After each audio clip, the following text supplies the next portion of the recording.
Hi, my name is Robert Walsh, and I'm a Professor of Solar Physics at the University of Central Lancashire and a Science and Technologies Facilities Council Leadership Fellow in Public Engagement. I'm also the IAU UK National Outreach Coordinator. We're fortunate here in the United Kingdom to have quite a mature astronomy and astrophysics science community. We also have the Royal Astronomical Society, which was formed back in 1820 to encourage and promote the study of astronomy, solar system science, geophysics, and other closely related disciplines, and to promote these to the general public. In fact, each year the RAS presents a prize and a medal to an individual who has excelled in public engagement. It's called the Aine Medal, named after one of the first women to be made a fellow of the RAS. With many astronomy institutes across university departments and amateur astronomy groups across the country, astronomy outreach in the UK can contribute to gender equality in science and in society. A recent example is the introduction of Girl Guiding Brownie Space Badges, a well-received program as younger girls get to understand the basics of space science and our place in the solar system. When it comes to female role models in astronomy, I do think the UK is doing okay. The current president of the Royal Astronomical Society is Professor Emma Bunce, and there are several high-profile female astronomers in the country. However, there's still some way to go. Relatively recent data from a university survey demonstrated that while 35% of astronomy postgraduate students are female, that only translates to about 25% at professorial level. So let me introduce you to two UK colleagues who are here to tell you a bit about what they're doing to highlight astronomy for women and girls in the UK and how they got involved in astronomy themselves. Hi, my name is Lucinda Offer, and I'm the Education Outreach Officer for the Royal Astronomical Society. We're a professional society that advocates astronomy, geophysics, and space science, and we've been around for 200 years, having celebrated our bicentenary in 2020. I am also the Executive Director of the Mars Society in the United States since 2009, which has conducted Mars analog research for 20 years. We advocate for humans to Mars and have had crews of 6 Marsonauts living and working at our sim since 2001. We have 2 Mars habitats, the Mars Desert Research Station in Utah and the Flashline Mars Arctic Research Station in Devon Island in the high Arctic. Here's a picture of our hab and a crew of scientists living and conducting field science on Simulation Mars. Finally, I am proud to be a certified secondary teacher in geoscience. I have degrees in geology, art and design, as well as science education. And I wanted to teach science concepts using visual communication. And for the most part, that is what I do. I also like taking part in things and creating and building. And I think it's important to keep playing even as an adult. What got me interested in science was that I was lucky enough to have rich experiences with space exploration as a child. My father worked for NASA and he later retired from Lockheed Martin, so I got to attend some pretty exciting air shows in Silicon Valley where I grew up. I was fortunate enough to attend NASA events where I got to see space shuttle tiles, hot air balloons, and I even stood on the tarmac as an SR-71 took off in front of me. That was an experience of sound, sight, power, and speed that I will never forget.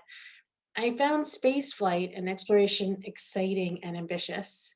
My favorite planet was Mars, and that was where I wanted to be, and I still do, and think that's humans' next step into space.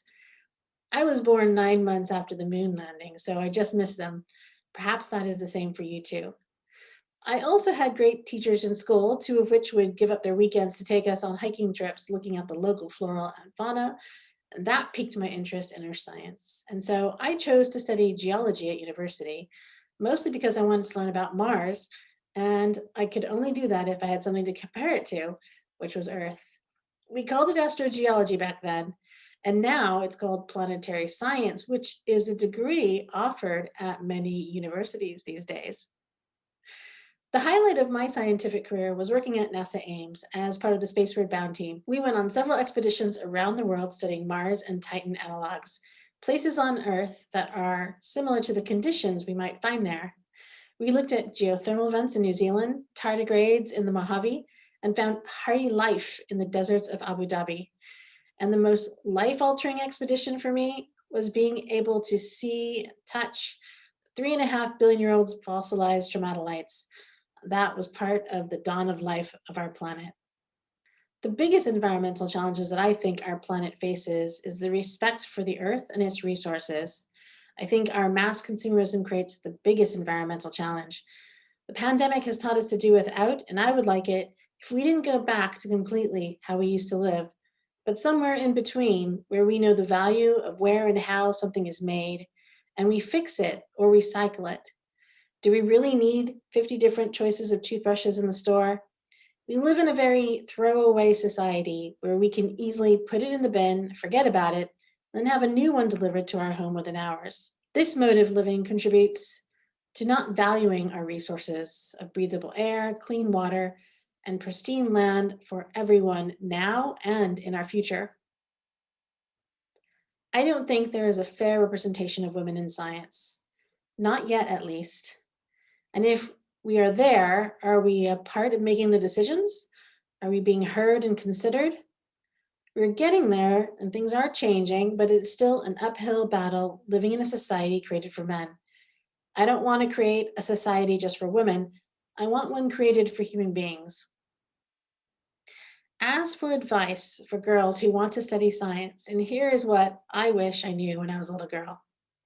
The nature of science is all around us, and it is the universe and everything in it, and it is limitless in what we can learn and understand. There is a place for you, you are good enough, and you have what it takes. Don't let anyone tell you any different. And most of all, make sure you know it for yourself too. It will be hard and you will need other support. Accept it or go find it. You are not alone, and we are not meant to do everything on our own, but we can if we want to. Anyway, I think it's more fun to do things with others.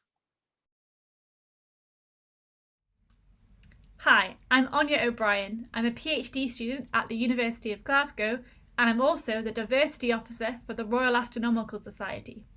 My PhD research focuses on the detection of organic matter in Martian meteorites.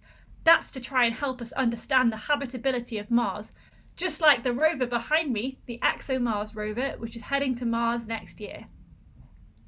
My role at the Royal Astronomical Society is all to do with diversity and inclusion, so that's trying to make space and astronomy and geophysics much more welcoming to the people involved. I'm really passionate about that because when I was 16, I was doing work experience at an engineering firm, and I was told that because I was a woman, I should be a nurse. That really scared me. I thought I shouldn't have a career in STEM. Luckily, I found lots of other role models who much later on that really helped me and inspired me to carry on. But I'm super passionate as a result for the need to help young women and girls and other underserved groups such as people of colour, people who are disabled, LGBTQ plus people to go into astronomy and geophysics and make it a welcoming place for all.